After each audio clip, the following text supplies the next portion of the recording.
Hello friends, मैं हूं doctor Dhananjay और कोरोना वायरस अवेयरनेस सीरीज में आज हम बात करने वाले हैं कि प्रेग्नेंट फीमेल्स और लैक्टेटिंग मदर्स, गर्भवती महिलाएं और स्तनपान कराने वाली महिलाओं को कोरोना वायरस का वैक्सीन लगवाना चाहिए या नहीं। जैसा कि हमने देखा कि कोरोना वायरस की सेकेंड वेव में इसने काफ़ी ज़्यादा यंग पॉपुलेशन को अफेक्ट किया और उसमें भी जो प्रेग्नेंट फीमेल्स थी उनमें काफ़ी ज़्यादा इंसिडेंस पाया गया और काफ़ी ज़्यादा कोशिश करने के बावजूद भी कई सारी प्रेग्नेंट फीमेल्स ऐसी थी जिन्हें हम नहीं बचा पाए, उनमें काफ़ी ज़्यादा सीवियर डिजीज़ पाई गई।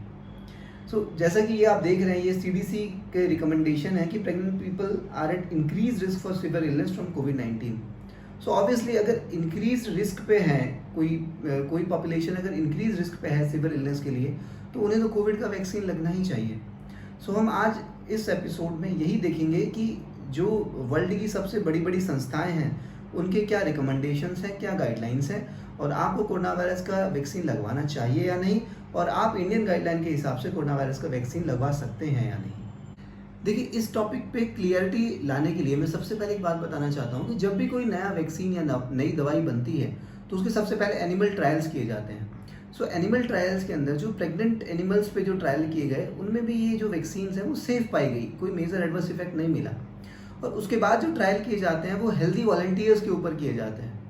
ठीक है, कभी भी जो हाई रिस्क ग्रुप होते हैं जैसे कि बच्चे हो गए या प्रेग्नेंट फीमेल्स हो गई, उनके अंदर किसी भी दवाई या वैक्सीन का ट्रायल शुरुआत में नहीं किया जाता है, सबसे पहले हेल्दी वॉलंटियर्स पे किया जाता है। तो यही कारण है कि जो दुनिया भर की संस्थाओं ने अब तक जिन्होंने प्रेग्नेंट फीमेल और लैक्टेटिंग मदर्स पे जो इस कोरोना वायरस वैक्सीन के लिए मना किया गया था, वो इसलिए नहीं है कि उनमें कोई एडवर्स इफेक्ट या साइड इफेक्ट मिले हैं, वो इसलिए है कि अब तक उनमें कोई ट्रायल नहीं किया गया है। ठीक है, आगे अब हम देखते हैं कि जो दुनिया की सबसे बड़ी बड़ी संस्थाएं हैं, जो बड़े बड़े गायनेकोलॉजी ऑब्स्टेटिक्स के ग्रुप जो ऑर्गेनाइजेशंस हैं, उनके क्या रिकमेंडेशंस और गाइडलाइंस हैं। सबसे पहले हम जो ये देख रहे हैं, ये CDC centre for disease control and prevention US की गाइडलाइन है। उनके अनुसार भी यही है कि डेटा अभी तक लिमिटेड है इनके इस चीज़ के बारे में, लेकिन जैसे इंडिया में है ना कि इंडिया में प्रेग्नेंट फीमेल और लैक्टेटिंग मदर्स को भी कॉन्ट्राइंडिकेशन ग्रुप में रखा हुआ है कि वो उनको वैक्सीन लेना अलाउड नहीं है। यूएस में ऐसा नहीं था, उन्होंने शुरुआत से ही ये व्यवस्था की कि प्रेग्नेंट फीमेल्स इस वैक्सीन को ले सकते हैं। और साथ में उन्होंने एक और अच्छा काम किया, उन्होंने क्या किया कि जो भी प्रेग्नेंट फीमेल्स इस वैक्सीन को ले रहे थे उनको एक अलग से ग्रुप में रखा, जिसको कि वी सेफ सर्वेलेंस सिस्टम जो था उसमें वहाँ रखा, और फिर उनके ऊपर एक अलग से रिसर्च किया कि उनमें कोई एडवर्स इफेक्ट मिल रहे हैं या नहीं। तो डिटेल में हम उस स्टडी को बाद में देखेंगे, लेकिन मैं यहाँ बता दूं कि उस स्टडी के अंदर कोई मेजर एडवर्स इफेक्ट नहीं मिला था। तो अब जो वहाँ की संस्था सीडीसी है, उन्होंने बोला हुआ है कि प्रेग्नेंट फीमेल और लैक्टेटिंग मदर्स जो हैं वो इस वैक्सीन को ले सकते हैं। उन्होंने ये बताया हुआ है कि वैक्सीन लेना पर्सनल चॉइस है और वो अगर चाहें तो इस वैक्सीन को ले सकते हैं। जो कि लैक्टेटिंग मदर्स हैं, स्तनपान कराने वाली महिलाएं हैं, उनमें भी यही गाइडलाइंस हैं कि वो भी इस वैक्सीन को ले सकते हैं। अब हम देखते हैं कि WHO वर्ल्ड हेल्थ ऑर्गेनाइजेशन की क्या गाइडलाइंस हैं। तो जैसा कि आप देख सकते हैं, उनके अनुसार वो भी यही कहते हैं कि ऐसा कोई एविडेंस नहीं है कि इस वैक्सीन का बहुत ज़्यादा रिस्क है, लेकिन डेटा लिमिटेड अवेलेबल है। तो उन्होंने रिकमेंड किया है ऐसे प्रेग्नेंट फीमेल्स जो कि एक्सपोजर कोरोना वायरस के एक्सपोजर के हाई रिस्क पे हैं, जैसे कि जो हेल्थ केयर वर्कर हैं, उनके लिए उन्होंने इस वैक्सीन को अलाउ किया है। साथ ही साथ जो स्तनपान कराने वाली महिला हैं उनके लिए भी उन्होंने बोला हुआ है कि ये अभी तक क्लियर नहीं है कि उन्हें ये वैक्सीन लेना चाहिए या नहीं, लेकिन अभी तक कोई एडवर्स इफेक्ट नहीं मिला है। अब हम देखते हैं हमारा जो ministry of health and family welfare जो इंडियन गाइडलाइंस है उनके हिसाब से क्या है। जैसे कि आप देख सकते हैं कि हमारे यहाँ इंडिया में जो pregnant female and lactating mothers हैं वो साफ साफ कॉन्ट्राइंडिकेशन ग्रुप में हैं। इसका मतलब वो उनको अभी वैक्सीन लेना अलाउ नहीं किया गया है। ठीक है, अब बात करते हैं उन 2 लैंडमार्क स्टडीज़ की जो कि प्रेग्नेंट फीमेल्स में हुई जिन्होंने कोरोना वायरस का वैक्सीन लिया, और जो हमें आगे बहुत ज़्यादा क्लियरिटी देंगी कि प्रेग्नेंट फीमेल्स को ये वैक्सीन लेना चाहिए या नहीं। जैसा कि आप देख सकते हैं, ये जो स्टडी है बहुत ही important, New England Journal of Medicine जो दुनिया की सबसे अच्छी जर्नल है उसके अंदर हुआ। जैसा कि मैंने आपको पहले बताया था कि यूएस ने जो भी प्रेग्नेंट फीमेल्स इस वैक्सीन को ले रहे थे उनको एक अलग से ग्रुप में, एक सर्वेलेंस सिस्टम में रखा, और उनमें जो एडवर्स इफेक्ट निकले उनका उन्होंने डेटा पब्लिश किया।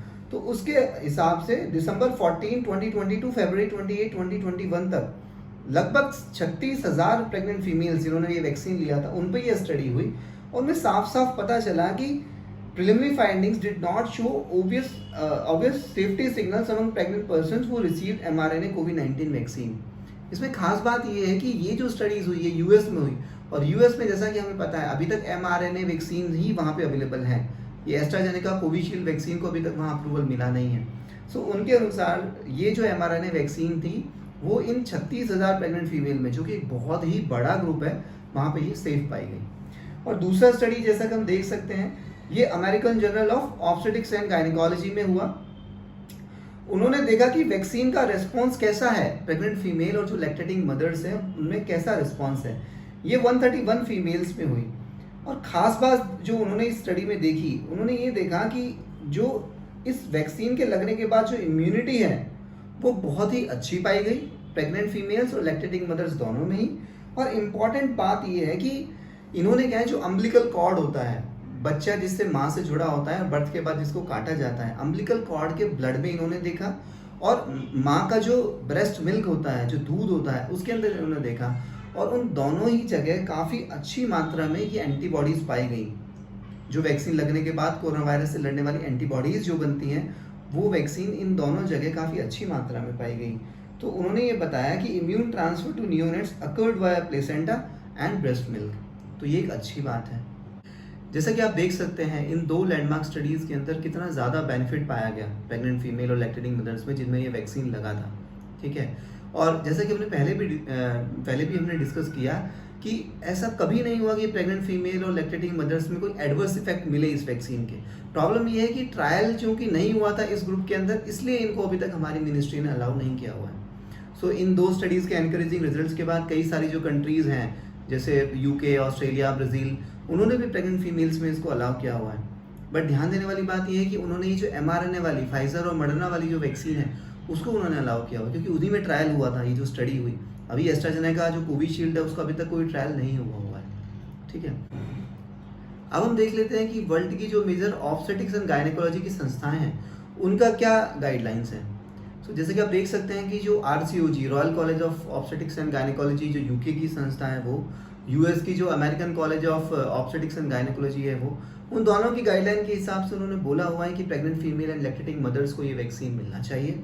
इसके काफ़ी ज़्यादा बेनिफिट है।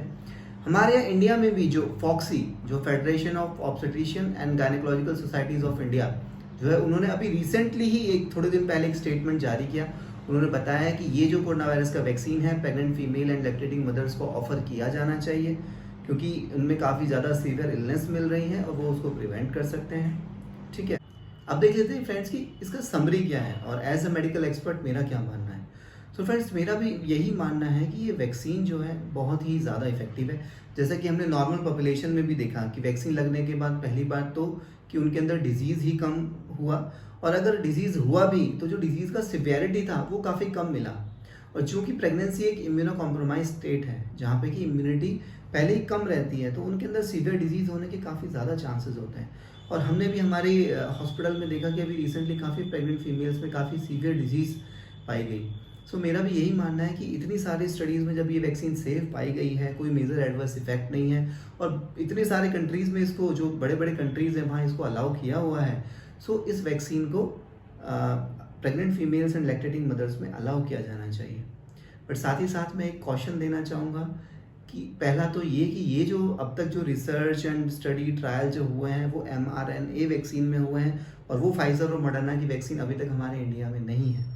और रिसेंटली ब्राज़ील में जब ये कोविशील्ड वाला, जो एस्ट्राजेनेका वाला वैक्सीन लगा था, तो वहाँ पे एक प्रेग्नेंट फीमेल की डेथ हो गई। तो ब्राज़ील के अंदर भी अभी थोड़े टाइम के लिए इस कोविशील्ड जो एस्ट्राजेनेका वाला वैक्सीन है उसको उन्होंने होल्ड किया हुआ है प्रेग्नेंट फीमेल्स के अंदर। ठीक है। और दूसरी इंपॉर्टेंट बात ये है कि जब तक हमारा ministry of health and family welfare इसको कॉन्ट्राइंडिकेशन ग्रुप में रखता है कि pregnant females and lactating mothers contraindication group में रहती है, तब तक कोई भी डॉक्टर इंक्लूडिंग मी हम एडवाइस नहीं कर सकते कि मतलब प्रिस्क्राइब नहीं कर सकते कि किसी भी प्रेग्नेंट फीमेल या लैक्टेटिंग मदर्स को ये वैक्सीन लगना चाहिए। सो मैं तो यही अनुरोध करूँगा कि जल्दी से जल्दी इस पर जो स्टडीज़, जो ट्रायल्स हैं, उनके रिजल्ट आएँ और हमारी जो गवर्नमेंट है इसको pregnant female and lactating mothers में अलाउ करें। ठीक है। सो ये तो बात थी friends pregnancy and lactating mothers में कोरोना वायरस वैक्सीन के बारे में। कोरोना वायरस अवेयरनेस सीरीज़ में हम और भी जो इम्पोर्टेंट टॉपिक हैं उनको हम नए को लाते रहेंगे। उनसे जुड़ने के लिए, वो इम्पोर्टेंट इन्फॉर्मेशन लेने के लिए प्लीज़ आप इस चैनल को सब्सक्राइब कर सकते हैं। Thank you.